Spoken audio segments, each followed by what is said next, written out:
सरजमीन मुकद्दस पे मोदी को इवार्ड दिया गया।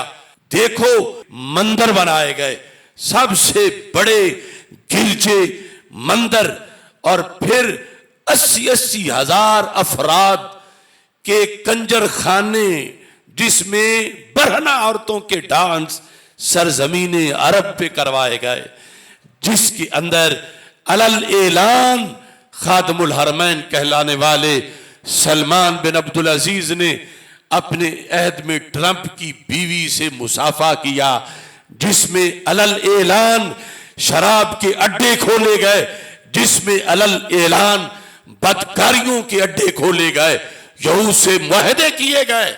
और जिन लोगों ने आवाज बुलंद की क़यामत के दिन अपने रब को जवाब देने के लिए, इन लोगों ने उनके लिए जमीनें तंग की, इन लोगों ने उन लोगों पर पाबंदियां लगाई। आज भी अरब की जेलों के अंदर 2-4 नहीं हजारों की तादाद में वहां के उलमा भी बंद हैं, जो अगरचे अक्सर उनमें इन्हीं के अकीदे के हैं, मगर वो भी इनके जुल्म पे जब चुप नहीं रहे और उन्होंने भी इनकी यहूदियत नवाजी और इनकी नसारा की दोस्ती के खिलाफ कुरान जब पढ़ा है, तो उन्हें भी रातों रात उठाया गया है, उन्हें भी बंद किया गया है।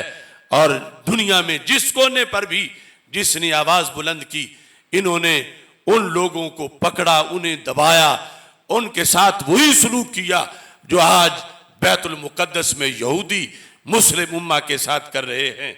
अब हमारा इनका झगड़ा प्लाट का नहीं, हमारा और इनका झगड़ा कुरान का है। इन्होंने इस्राइल को तस्लीम किया तो हमने कहा कि अल्लाह फरमाता है ला तत्तखिजुल यहूद वन नसारा औलिया, कि यहूद और नसारा को दोस्त ना बनाओ। तुम किस मुंह से उनसे दोस्ती कर रहे हो? वो कोरोना जो इंटरनेशनल एजेंडा था, साजिश थी, जिसमें तारीख में पहली मर्तबा आकर इन्होंने हरम शरीफ को बंद किया। पूरी दुनिया में उस वक्त इस बंदा नाचीज की अकेली आवाज गूंजी थी और मैंने ये कहा था कि ये फ्रॉड है, ये इस्लाम के खिलाफ साजिश है, मत बंद करो हरमैन शरीफ को।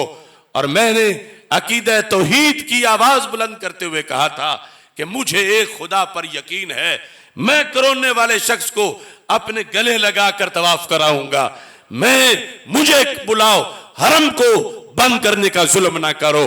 इन्होंने हज बंद किया, हमने आवाज अल्लाह के फजल से बुलंद की।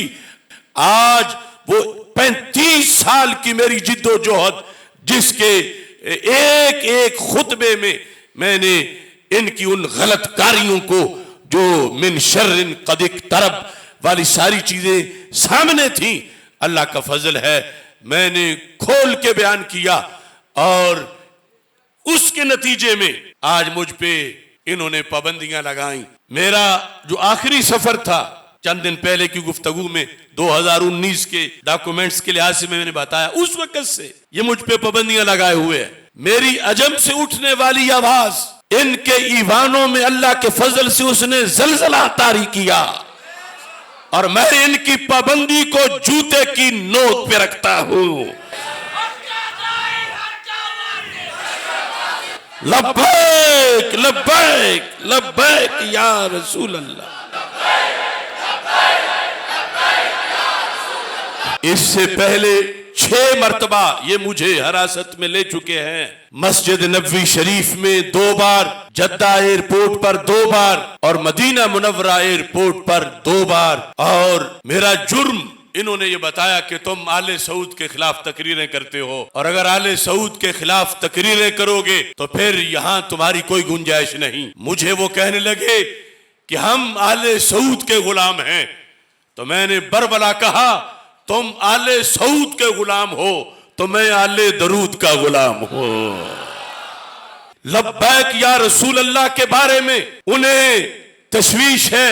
मैंने इस पर 2 ठोक मौकिफ यहां भी अपनाया है, वहां भी वाजे किया है कि अगर बुखारी में सहाबा का ये कौल है और वो बार बार रसूल पाक सल्लल्लाहु अलैहि वसल्लम को लब्बैक या रसूल अल्लाह सल्लल्लाहु अलैहि वसल्लम कह के अपनी वफाओं का इजहार करते रहे और वो मुशरिक नहीं हुए, यकीनन नहीं हुए, तो हमें भी इस अकीदे में कोई फर्क नहीं आएगा।